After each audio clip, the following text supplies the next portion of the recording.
Good evening, everyone. I'm Nico Bokhari, and this evening I'll be going over my M-Talent Showcase with you. So a little bit about me. I'm a senior at the College of Engineering and Computer Science. I'm majoring in software engineering. And if there's one thing you should know about me, it's that technology is kind of my thing. I was very involved in my high school robotics team, and I grew a deep love for learning outside the classroom. I was very involved in coming after school, coming to labs, and really working with the team with my hands. And so when I started here at UM-Dearborn, I sought out those experiences in which I could actually learn by doing and learning outside the classroom. But as you know, the pandemic hit. And my freshman year was the fall of 2020, the first virtual semester at UM-Dearborn. A lot of campus life was virtual, all my classes were virtual, so I spent my freshman year very much sitting in my room, attending virtual classes, writing papers and discussion posts. But the summer after my freshman year, I applied and was accepted into the Experiential Learning Honors Program here at the College of Engineering. And the director of the program, Anthony Della Rosa, he reached out to me and he asked if I would like to represent UM-Dearborn at the Center of Automotive Research Conference. This is a conference held every year in Traverse City where big stakeholders in the auto industry come together, hold workshops, talks, and overall a big professional event, networking amongst the automotive professionals. So being a freshman and having quite literally the most boring freshman year, I said, you know what? I'm driving up the 250 miles up to Traverse City and I'm taking that chance. I met a small group of other students also representing other Michigan universities and colleges. And all in all, it was such a phenomenal event. But I felt a little bit out of place. I was the only freshman there. I just came from a year of doing virtual classes and I didn't really have a lot to kind of talk about in the networking events. But a lot of the friends I made there, including my friend William next to me, they really thrived in this environment. They really loved communicating what they learned on their campuses, how their involvement in their student organizations and clubs really motivated them to get to working in the auto industry. And so it's because of people like William that really inspired me to continue my involvement on campus, even during virtual and even during all of the COVID and all the pandemic policies. So my following year, I joined the Intelligent Systems Club, and I was like, cool, this is something very familiar. It's the autonomous robotics team here at UM-Dearborn. I should be able to thrive in this. It's so similar to what I did in high school. I should be able to contribute to Project Phoenix, one of the projects in ISC. I should be able to contribute to this project on my own and be successful.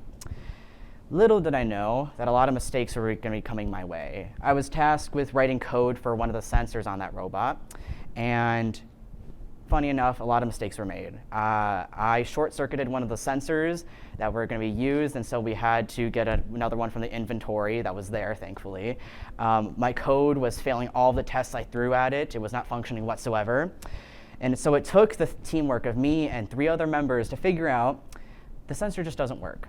The supplier we got it from and the inventory we had was just dead inventory, and we had to find another supplier.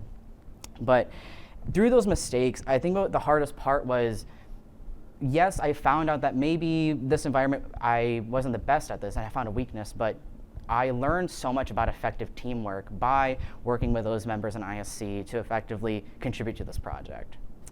I continued my involvement on campus my junior year. I got very involved with 2 honor societies. Upsilon Pi Epsilon is the Computer Science Honor Society, and Tau Beta Pi is the Engineering Honor Society. I first learned about UPE through Dr. Bruce Maxim. He's a computer science professor here, and he told me that UPE had went dormant over the COVID years, and he wanted to bring the chapter back. And so me, along with 7 other members pictured on the right, we restarted the chapter in January of 2023, and I was elected president of UPE. And what they don't tell you about presidency is it's not just being a president that's the big challenge. It's facing the uncertainty of how do you be a good leader? What does it mean to be an effective leader in something that needs to be revitalized or restructured? How do I know what I'm doing as a leader is effectively revitalizing this chapter to its former glory? And so one of the ways I revitalized the chapter was getting involved in the National Convention for UPE. This is a big event held annually by the UPE Association, where all of the chapters come together, present their various achievements throughout the year, and you may win some prize money based on how well you present that information. You might be wondering, okay, what achievements did my chapter achieve in the previous year? We had just restarted. So me, along with the fantastic help of my other officers, we put together a presentation that talked about all the different efforts we made to restart the chapter. This included, making a Google Drive just to put all our photos of things, making a group chat for all our members to connect through the years. And another one would be to, all of the efforts we made to reach out to other students to get to know our honor society. And luckily enough, we were made an honorable mention for our efforts in this presentation. So this was the first big moment of my time here where I felt like I worked so incredibly hard to learn what it meant to be an effective leader. My involvement continued with Tau Beta Pi. I was elected the activities coordinator at Tau Beta Pi, and I had the opportunity to attend the District 7 conference. This is a conference where students from chapters around Michigan and Ohio could come together, celebrate the Tau Beta Pi Association, engage in a lot of professional development and networking opportunities. And there was always a small fear in the back of my mind, would a repeat of freshman year happen again? Would I still feel like a small fish in a big pond where I don't belong?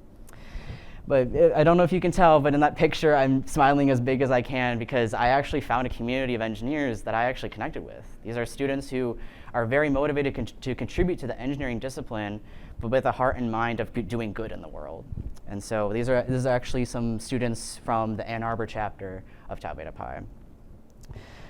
So these experiences also allowed me to be elected to the president of Tau Beta Pi this coming year.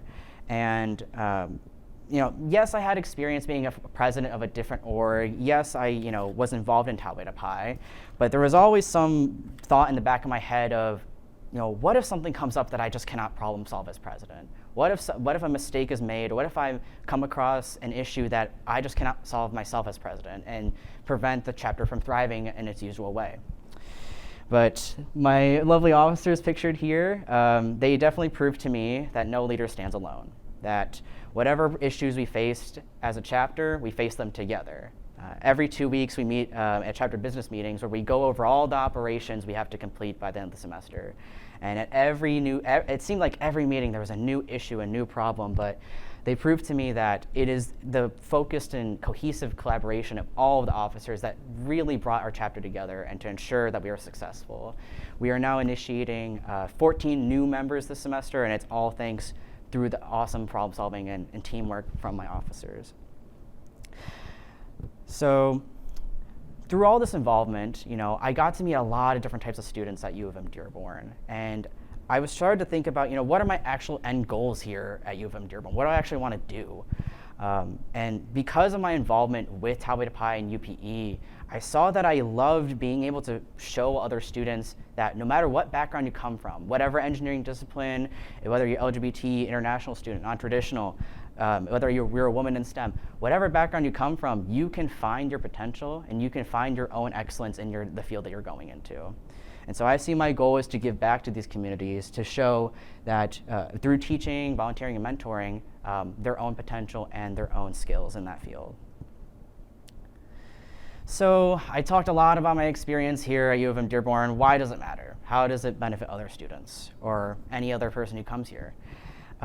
Funny enough, a lot of the challenges I face were less about the challenge itself and more about my ability to grapple with the fear and uncertainty of making mistakes. Again, being involved in ISC, I was very afraid of, I have to do this on my own, but how do I know I'm doing a good job? Or being a president of something, the uncertainty of facing a problem that I cannot solve myself.